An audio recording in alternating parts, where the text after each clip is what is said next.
இது கேள்விக்கான நேரம். நான் வந்து மதுரையிலேருந்து வரேன் சார், பாண்டியன். இடஒதுக்கீடுன்னு சொல்லி ஒவ்வொரு மனுஷனுக்கும் ஆடு மாடு மாதிரியே டோக்கன் மாதிரியே ஏபிசின்ட்டு சாதியின் பேரால் பிரித்து வச்சுருக்காங்க. ஏது இல்லாமல் மனித வளர்ச்சி முன்னேற வழி இல்லையா? வேறு வழி இல்லையா? இந்த நாட்டில் எதனால் சமூக பங்கு மறுக்கப்பட்டதோ அதனால்தான் அதை தீர்த்து வைக்க முடியும். பல்லாயிரம் ஆண்டு காலமாக நீ கோயிலுக்கு வரக்கூடாது, நீ பள்ளிக்கூடத்துக்கு வரக்கூடாது, நீ வாசற்படிக்கு வெளியே நிற்கணும், நீ மலம் வாரணும், நீ செருப்பு தைக்கணும், நீ சுடுகாட்டில் போய் பணம் சுடணும், நீ இந்த வேலைகளை தான் செய்யணும் என்று வேலைகள் திணிக்கப்பட்டது. சில நல்ல வேலைகள் மறுக்கப்பட்டது. ஆக இப்படிப்பட்ட ஒரு சமூக அமைப்பில் சுதந்திரம் மலர்ந்த போது அதை தவிர்ப்பதற்கு, அதில் அனைவருக்கும் எல்லா விதங்களிலும் எல்லா நிலைகளிலும் பங்கு கிடைப்பதற்கு சமூக ரீதியாக உருவாக்கப்பட்டதற்கு பெயர்தான் இந்த இடஒதுக்கீட்டு கொள்கை முறை. இன்னமும் சுதந்திரத்துக்கு முன்னாலும் 500 ஆண்டு காலத்துக்கு முன்பாகவும் யார் இந்தியாவிலே மலமாறினானோ அவன்தான் மலமாறி கொண்டிருக்கிறான். எவன் செருப்பு தைத்து கொண்டிருந்தானோ அவன்தான் செருப்பு தைத்து கொண்டிருக்கிறான். ஆக அவன் நிலை மாறாத போது, அதற்கு வேறு எவரும் வராத போது இடஒதுக்கீட்டு கொள்கை இது இருக்கிற வரை நீடித்தே ஆக வேண்டும். இல்லாதால் இது விடைபடா. அவர் என்ன சொல்ல வர்றாருன்னா, எனக்கு நான் கிடைச்சிட்டேன், என்னோட பையனுக்கு ஏன் பயன், அந்த பையன் இன்னொரு அதே சமூகத்தை சேர்ந்த இன்னொருத்தருக்கு கிடைக்கட்டும் தான் சொல்றாரு. அவர் அதை மறுதளித்து சொல்றாரு. இல்ல விவாதமே நம்மளுக்கு அதுதான். ஏதோ இல்ல படிப்பு முடித்து விட்டனாலேயே அவர் சமூகத்தின் உச்சாணி கொம்புக்கெல்லாம் போயிடல. ஏதோ இடஒதுக்கீடு கிடைத்து இந்திய நாட்டில் இருக்கிற 18% தலித் மக்களும் இந்திய நாட்டினுடைய உச்சாணி கொம்புக்கு போயிட்டாங்க. ஆகவே இது வேணாம் நிறுத்துங்கன்னு பேசுறோம் நம்ம. அது இல்ல பிரச்சனை. இன்னைக்கு படித்து முடித்த தலித் இளைஞனுக்கும் வேலை இல்லை, இன்னைக்கு படித்து முடித்த தலித் இளைஞனுக்கும் வாழ்க்கை இல்லை. அதற்கான ஒரு விஷயத்தை தான் நம்ம முன்வைக்கிறோமே தவிர, இடஒதுக்கீடு ஒருத்தர் படிச்சிட்டாரு மேலே போயிட்டாருன்னு ஒரு விஷயம். ரெண்டாவது அவர் என்ன சொல்றாருன்னு சொன்னா, இதனாலதான் ஜாதி இருக்குதுன்றார்.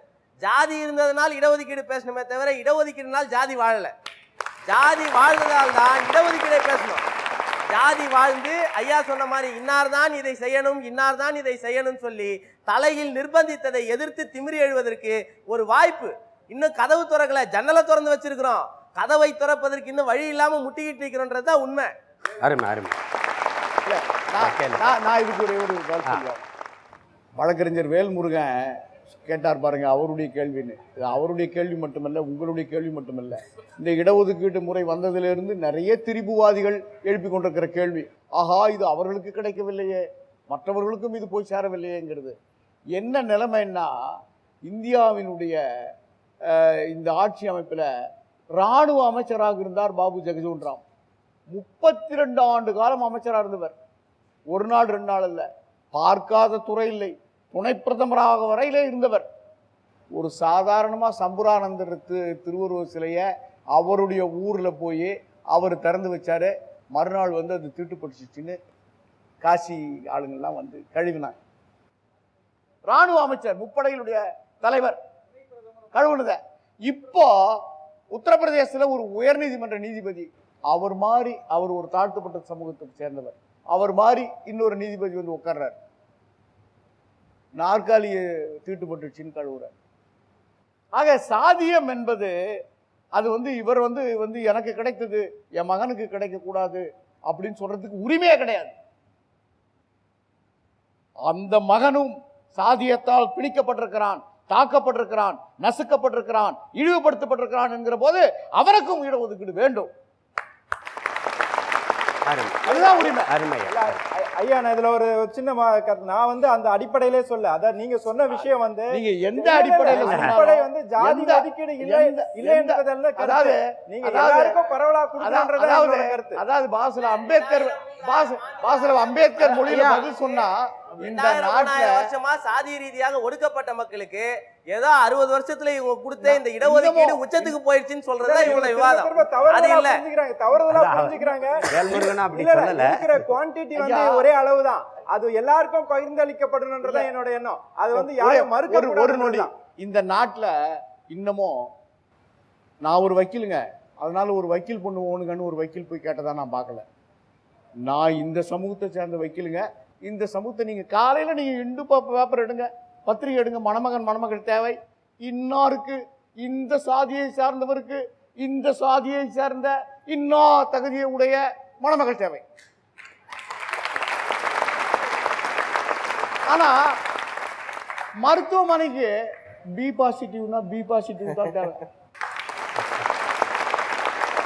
ஓ பாசிட்டிவ்னா ஓ பாசிட்டிவ் தான் தேவை. உயிருக்கு போராடி கொண்டிருக்கிற ஒரு நோயாளிக்கு பி பாசிட்டிவ் ரத்தம் குரூப்பு சேர்ந்த ஒருவருக்கு பி பாசிட்டிவ் தேவை. ஆனா திருமணத்துக்கு மட்டும் இந்த பாசிட்டிவ் தேவை. இதை போன்ற ஒரு சமூக அமைப்புல எங்க வர்க்கம் ஒரு வக்கீல் தேவை, ஒரு டாக்டருங்க ஒரு டாக்டர் தேவை, ஒரு ஆசிரியருங்க ஒரு ஆசிரியர் தேவை. இவர் இவ்வளவு படிச்சிருக்காங்க, இவ்வளவு படிச்சவ தேவைன்னா இருக்கு சமூகத்துல. இந்த சமூகத்துல தான் நாங்க சமூக ரீதியா இடஒதுக்கீடு கேட்டுக்கிறோம். என் பேர் திவ்யா, நான் வந்து வில்லிவாக்கத்துலேருந்து வரேன். என்னுடைய கொஷின் வந்து வேல்முருகன் சார் கிட்ட. சார், ஒரு முதலாளி வந்து கோடிக்கணக்கில் இன்வெஸ்ட் பண்ணி லாபம் பெறணும் தான் லாபம் பெறணும்னு நினைப்பாங்களா, இல்லை சேவை செய்யணும்னு நினைப்பாங்களா? அப்படி இருக்க கம்பெனிக்கு வந்து நம்மளோட நாட்டோட வளர்ச்சிக்காக தான் அது இயங்குதுன்னு சொல்கிறதுல என்ன அர்த்தம்? இது உண்மையா, இல்லை யாரை ஏமாத்துறதுக்கு இப்படி சொல்கிறாங்க? ஒரு விஷயம் புரிஞ்சுக்கணும். நீங்கள் வந்து கேட்ட கேள்வி சிறப்பான கேள்வி. என்னன்னா, இந்த தனி மனிதனுடைய வளர்ச்சிக்காக தான் எல்லாருமே நம்ம பாடுபடுறோம். நம்மளை எல்லாருக்குமே வந்துட்டு ஒரு உந்துதல், எல்லாரும் வாழ்க்கையில முன்னேறணுன்ற அடிப்படையில தான் எல்லா விஷயமே இங்க நடக்குது. அந்த எண்ணம் இல்லைன்னா இங்க எந்த வளர்ச்சியுமே நடைபெற்று இருக்காது. அந்த வளர்ச்சி வந்து பேராசையை நோக்கி கூடாது என்பது அது பொதுவான கருத்து. நீங்க கேட்ட கேள்வி, தனி மனித வளர்ச்சி காரணமா ஒரு நம்மளோட நாட்டு கட்டமைப்புக்கு எந்த வகையில உதவுறாருன்றது பார்க்கணும். இன்னைக்கு இருக்கக்கூடிய தனியார் பங்களிப்பின் மூலமாக இன்றைய நாட்டினுடைய பொருளாதார வளர்ச்சி வளர்ந்திருக்கா இல்லையான்ற கேள்வியை நீங்க கேட்டீங்கன்னா உங்களுக்கு அதற்கான விடை தெரியும். அது மட்டுமல்ல, தனியார் நிறுவனங்கள் அவங்களுக்கு கார்ப்பரேட் சோஷியல் ரெஸ்பான்சிபிலிட்டின்னு ஒரு கிளாஸ் ஏற்கனவே ஏற்படுத்திருக்காங்க.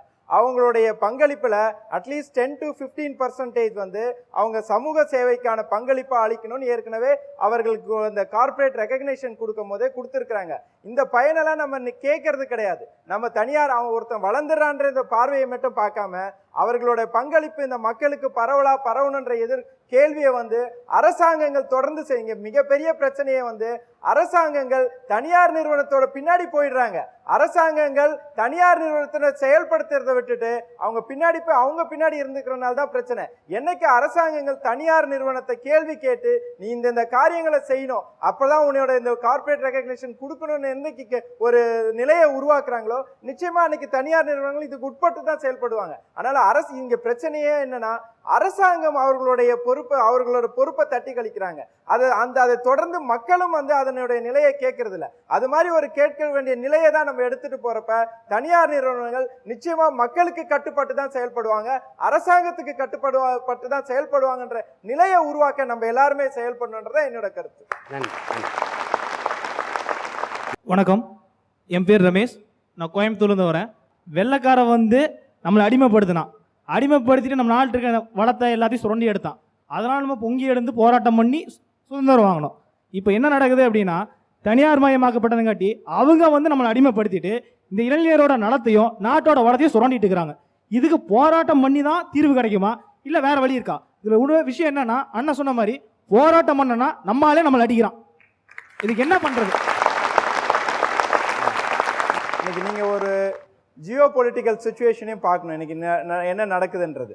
அதை தொடர்ந்து தான் வந்து இந்த பன்னாட்டு நிறுவனங்களுக்கான முதலீடு ஒரு தளமாவே இங்கே அமைச்சிட்டாங்கன்றது யதார்த்தமான உண்மை. ஆனால் அதனால தனியார் நிறுவனங்களோட பங்களிப்பின் காரணமாக நமக்கு இங்கே வளர்ச்சி பெற்றிருக்கோமான்ற கேள்வியும் நீங்கள் வைக்கணும். இன்னைக்கு வந்து நம்மளுடைய பொருளாதார வளர்ச்சி, தனிப்பட்ட மனிதர்களோட வளர்ச்சி இன்னைக்கு மிகப்பெரிய அளவில், நான் ஏற்கனவே சொன்ன மாதிரி நம்ம இந்த ஜெனரேஷன் சந்திச்ச வளர்ச்சியை வந்து கடந்த ஒரு 100 ஆண்டு காலம் எந்த ஜெனரேஷனுமே சந்திச்சிருக்க முடியாது. கடந்த 20 ஆண்டு காலத்துல தான் ஒரு மிகப்பெரிய வளர்ச்சியை சந்திச்சிருக்கோம். இதற்கு காரணமா இருக்கிறது வந்து தனியார் நிறுவனங்களோட பங்களிப்பு அண்ட் அதை ஒட்டி நடந்த சயின்டிபிக் இன்வென்ஷன்ஸ்னு யதார்த்தத்தை ஒத்துக்கணும். அதே சமயத்துல இங்க இருக்கக்கூடிய மக்களுடைய வாழ்வாதாரத்தை பாதிக்கக்கூடிய நிகழ்வுகள் நடந்தால் நிச்சயமா நம்ம போராட்டம் நடத்தணுன்றதுல மாறுபட்ட கருத்தே கிடையாது. யாருக்கும் இங்க மாறுபட்ட கருத்தே இருக்க முடியாது. அது மாதிரி ஒரு பிரச்சனைகள் ஏற்படும் போது மக்கள் நிச்சயமா கொந்தளிச்சு எழுவாங்க. அந்த சூழ்நிலை ஏற்படாத வண்ணம் காக்க வேண்டிய கடமை வந்து அரசாங்கங்களுக்கும் அரசியல்வாதிகளுக்கும் உண்டு. இங்க திரும்பவுமா சொல்றேன், தனியார் நிறுவனங்கள் அல்ல நமது பிரச்சனை, அரசியல்வாதிகள் அவர்களை கட்டுப்படுத்த தவறுறாங்க. அதுதான் நம்மளுடைய பிரச்சனை. அதை ஒட்டி நீங்க பாத்தீங்கன்னா நம்மளுடைய தீர்வு நிச்சயமா கிடைக்கும். ஒரு நாளைக்கு 12 ஹவர் ஒர்க் பண்ணுவேன் சார் நான். ஆனால் எனக்கு வந்து சேலரி 10,000 சொல்லியிருந்தாங்க. ஆனால் எனக்கு வந்தது 8,000 தான் வந்துச்சு. ஹெச்ஆர்ண்ட கேட்டேன், அதுக்கு என்ன வேலை விட்டு நிப்பாட்டிட்டாங்க சார். இது மாதிரி கேட்குறவங்களுக்கெல்லாம் வேலை விட்டு நிப்பாட்ட எப்படி சார் அவங்கள என்ன பண்ணுவாங்க சார்? லட்சக்கணக்கான இளைஞர்களுடைய வேதனையை தன்னுடைய கேள்வியில் வைத்திருக்கிறார். இந்த அரசு வேலை தனியார் வேலை இதில் ஒரு சின்ன வேறுபாடு பார்க்கணும். அரசு வேலை என்பது கடமையை மறந்து விடுவது, தனியார் வேலை என்பது உரிமையை மறந்து விடுவது. பல பிரச்சனைகள் தோழர்லாம் கேட்குறாங்க, தனியார் நிறுவனத்தால் நீங்கள் வளரவில்லையா, பயன்பெறவில்லையா, வங்கியில் போய் கடன் வேணும்னு கேட்டால் அரசு மயமாக்கப்பட்ட தேசியமயமாக்கப்பட்ட வங்கியில் கேட்டால் அவன் எந்த காரணத்துக்கு கடன் கேட்டானோ அது கிடைக்க போகிறதில்ல. ஆனால் தனியார் வங்கியில் தொலைபேசி செய்து நீங்கள் உங்களுக்கு கடன் வேணுமா அப்படின்னு பணக்காரர்களாக தேடி தேடி கேட்குறாங்க. அப்பொழுது அவர்கள் சேவையை உங்கள் படிகளுக்கு கொண்டு வருகிறோம் என்றெல்லாம் ஒரு வளர்ச்சி மாயை. இப்போது வளர்ச்சி மாயை தான் தேசத்தை அப்படியே மயக்கிட்டு இருக்கிற மாயை. சகோதரி வைத்திருக்கின்ற கேள்வி என்னவென்றால், கேள்வி கேட்டால் தூக்கி விடுவார். அதாவது சட்டப்படி எதுவும் நடப்பதில்லை, எங்கள் இஷ்டப்படி நீங்கள் நடக்க வேண்டும். ஒரு தொழிலாளியினுடைய அடிப்படை உரிமை ஐயா சொன்னார் இல்லையா, 1930 தொழிலாளர் பாதுகாப்பு சட்டம் இந்தியாவுக்கே ஒரு தொழிற்சங்க முன்னோடி என்று சொன்னால் தமிழ் பேரறிஞர் திரு வி. கல்யாண சுந்தரம் அவர்கள். தொழிலாளர் இயக்கத்திற்கு மிகப்பெரிய பாரம்பரியம் இந்த மண்ணில் இருக்குது. கூலி கேட்ட நத்தான், குண்டடிப்பட்டு செத்தான், உயிரை கொடுத்து தொழிலாளர் உரிமையை பாதுகாத்திருக்கிறார்கள். ஆனால் இன்றைக்கு பன்னாட்டு நிறுவனங்களிலும் பணியாற்றுகின்ற ஊழியர்கள் கேள்வி கேட்க முடியுமா? முதல்ல ஒரு அடிப்படை உரிமை, தன்னுடைய கேள்வியை கேட்க முடியாது. கேள்வி கேட்டால் வெளியே அனுப்பப்படுவார்கள். வெளியே அனுப்பப்பட்டால் எங்கே சென்று நிவாரணம் பெறுவது? அவர்கள் ரணம் பெறத்தான் முடியுமே தவிர நிவாரணம் பெற முடியாது. இப்படிப்பட்ட அச்சுறுத்தலுக்கு மத்தியிலேயே தன்னுடைய ஊழியர்களை வைத்திருக்கிறார்கள். பார்க்கும்பொழுது இந்த தனியார் நிறுவனத்தில் பணியாற்றக்கூடிய ஊழியரிடம் அடிப்படையில் முதலில் சுதந்திரம் போய்விடுகின்றது, அடுத்தது பொதுநல உணர்வு போய்விடுகின்றது. இது போல ஒரு நிகழ்ச்சியில வெளிப்படையா மனம் விட்டு பேச முடியும் என்று சொன்னால் அவர்கள் தங்கள் கருத்து சுதந்திரத்தை இழந்து விடுகிறார்கள். எல்லாவற்றையும் இழந்து விட்டு மனிதனை சோசியல் அனிமல் அப்படின்னு சொல்லுவாங்க. அதுல இருக்க சோசியலை நீக்கி விடுகின்றது தனியார், அனிமலா மாத்திடுது. விலங்கு போல தன்னை சுற்றியே சிந்தித்து கொண்டு தன்னுடைய நலனுக்கு பாதிப்பு ஏற்பட்டு விடுமோ என்று நினைத்து கொண்டு 5 நாள் நீ எந்திரம் போல வாழ், 2 நாள் மிருகத்தை போல வாழ், சுற்றி இருக்கின்ற மனிதனை பற்றி கவலைப்படாதே என்று மிகப்பெரிய பண்பு மாற்றம் செய்திருக்கின்றது. இப்போ இந்த லட்சக்கணக்கான இளைஞர்களுக்கு இந்த அபாயம் இருக்கின்றது. இதை பார்த்து கொண்டிருக்கின்ற எத்தனையோ பேர் என்னுடைய உரிமையை ஏன் மறுத்தீர்கள், எனக்கு சொன்னது போல ஏன் ஊதியம் தரவில்லை, எனக்கு ஏன் நீங்கள் வஞ்சிக்கிறீர்கள் என்று கேட்டால் அவன் எங்க போவான்? தொழிற்சங்கம் அமைக்க முடியாது. பாருங்க, படித்தவர்கள் விழிப்புணர்வோடையும் பாமரர்கள் விழிப்புணர்வு இல்லாமலும் இருப்பார்கள்னு ஒரு மதிப்பீடு இருக்கு. தலைகீழ மாறிடுச்சு பாருங்க. இன்றைக்கு படித்தவர்களுக்கு என்ற ஐடி நிறுவனத்தில் அவர்கள் கசக்கி பிழியப்படுகிறார்கள். இந்தியாவில் இரவாக இருக்கும்பொழுது தான் அமெரிக்காவில் பகலாக இருக்கணும். அவர்கள் தங்கள் உறக்கத்தை இழந்துவிட்டு வெளிநாட்டுக்காக வேலை செய்ய வேண்டும், ஆனால் உரிமையை கேட்க முடியாது. அப்போ ஒரு கிராமத்து பழமொழி சொல்லுவாங்க, கக்க கக்க சோறு போட்டு கதற கதற வேலை வாங்கன்னு. இவன் உனக்கு ஊதியம் தருவேன், வேலை வாங்குவேன், ஆனால் நீ உரிமையை கோரக்கூடாது, என் இஷ்டம் போல நடக்க வேண்டும், எந்த சட்டத்திற்கும் நாங்கள் வளைய மாட்டோம், ஆனால் நாட்டின் சட்டங்களை நாங்கள் வளைப்போம் என்ற நிலைமை இருக்கிறது. இப்ப சகோதரி அந்த வேதனை சொல்லியிருக்கிறார். மாற்ற வேண்டும் என்று சொன்னால் தோழரும் இங்க மீண்டும் மீண்டும் அந்த கருத்தை சொன்னார்கள். நான் தொடக்கத்தில் சொன்ன அந்த கருத்தை சொன்னார்கள். அரசாங்கம் யாருடைய கைப்பாவையாக இருக்கிறது? அரசாங்க சட்டம் ஏன் அரசுக்கு என்ன தயக்கம் என்றால் இவர்கள் கடமைப்பட்டு விடுகிறார்கள். இயற்கை வளங்களை நாங்கள் சுரண்டிக் கொள்கிறோம், உங்களை நாங்கள் வளப்படுத்தி விடுகின்றோம், உங்களுக்கு சிங்கப்பூர் வங்கியில பணம் போட்டு விடுகின்றோம், நீங்கள் அது அரசியலில் தொடங்கி அரசு வரை நீள்கிறது. அரசியல் விழிப்புணர்வு, இனமொழி விழிப்புணர்வு இளைய தலைமுறையிடம் வர வேண்டும். வந்தால் ஒழிய இந்த சுரண்டல்களை நிறுத்த முடியாது. அதாவது வசதி படைச்சவன் தரமாட்டான், வயிறு பசிச்சவன் விடமாட்டான் அப்படின்னு சொல்லுவாங்க. நீ வயிறு பசிச்சவன் மயக்கத்தில் கிடந்தா, ஐயா சொன்னார், உலகத்திலே அதிகமான இளைஞர்கள் இந்தியாவில் இருக்கிறாங்க. கூடுதல் செய்தி, உலகத்திலே அதிகமாக தள்ளாடும் இளைஞர்கள் இந்தியாவில் இருக்காங்க, உலகத்திலே அதிகமா அல்லாடும் இளைஞர்களும் இங்க இருக்கிறாங்க. ஆகவே இந்த தனியார் நிறுவனம்ங்கிறது எந்த சட்டத்துக்கும் பணியார் நிறுவனம் அப்படிங்கிற நிலைமை இருக்குல்ல, அது மாற்றி நாட்டின் சட்டத்திற்கு பணிகின்ற நிறுவனமாக அது மாற்றப்பட வேண்டும். என் பேர் தீனா, நான் கல்பாக்கத்துலேருந்து வரேன். இப்போ வந்து எத்தனை தனியார் துறை வந்தாலும் அந்த தனியார் துறை மேலே அரசு அதிகாரிகளுக்கு ஒரு ஈர்ப்பு இருக்குது. அதே எத்தனை அரசு துறை இருந்தாலும் அந்த துறையில் இருக்க அரசு அதிகாரிகளுக்கு ஒரு அலட்சிய போக்கு இருக்குது. இது எப்படி நீங்கள் நினைக்கிறீங்க? அரசு யாரை சார்ந்து இருக்கிறதுன்றது தான் ரொம்ப முக்கியம். அரசு எப்பவுமே மக்களை சார்ந்து இருந்தால் இந்த கேள்விகளே இங்கே வராது. அரசு மக்களை சார்ந்து இல்லாமல் ஒரு தனிநபரை சார்ந்து, ஒரு தனி நிறுவனத்தை சார்ந்து தான் போய் நிற்கிது. இப்போ அதுலேருந்து தான் விஷயத்தை நம்ம வந்து பார்க்க முடியும். தனியார் நிறுவனங்களுக்கான சலுகைகளை வாரி வழங்குது அரசு. மக்கள் அங்கே போய் கேட்கக்கூடிய உரிமையை பாதுகாப்பதற்கான ஏற்பாட்டை கேட்குறதே கிடையாது. இப்போ ஐயா சொன்ன மாதிரி யாருமே போய் முறையிடல. தொழிலாளர் நல வாரியத்தில் போய் முறையிட்டு அங்கே ஒன்றுமே நடக்காமல் வெளியில் வந்தவங்க தான் நிறைய பேர். தொழிலாளர் நல வாரியம்னு ஒன்று இருக்குது, யாரும் முறையிடல. மூண்டாய் தொழிலாளர்கள் முறையிட்டாங்க, நோக்கியா தொழிலாளர்கள் முறையிட்டிருக்கிறாங்க. இப்போ என்ன பண்ணிச்சு நோக்கியா நிறுவனம்? அது தன்னுடைய நிறுவனத்தை ஒரு அமெரிக்க நிறுவனத்துக்கிட்ட விற்றுது.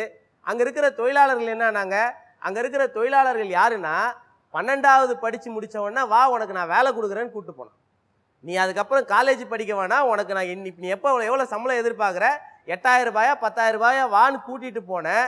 +2 முடித்த அந்த தொழிலாளி இன்னைக்கு 8 வருஷத்துக்கு அப்புறம் 10 வருஷத்துக்கு அப்புறம் ரோட்டில் நிற்கிறான். நான் வேறு இடத்துல விற்றுட்டேன், நீலாம் விஆர்எஸ் வாங்கிட்டு வெளில போன்றான். தொழிலாளிகள் போராட்டம் நடத்திட்டு இருக்கிறாங்க, தொழிலாளர் நல வாரியத்தை முற்றுகையிட்டு இருக்கிறாங்க.